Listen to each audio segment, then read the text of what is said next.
Nya sa men may lubangan tinanom sa may bukid. Gaya kung ako si mo pag nagsap na dakelen, pag apay ang panema ang luto ko kulangan.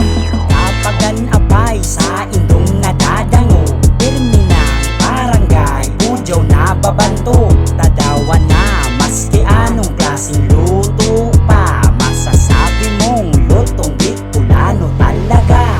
Sa panahon mo niyan, di ka na magluya-luya. Kung mabakal apay, di ka na magduwa-duwa. Uya na nga ni, si mo na nagarani. Ika na ang bahala kung mabakal o dai. Bakal ka ning apay, ta at yan ka maggulay. Balaw tapos nuyog, terminayang kasabay. Masiram pa yan kung saan mo ning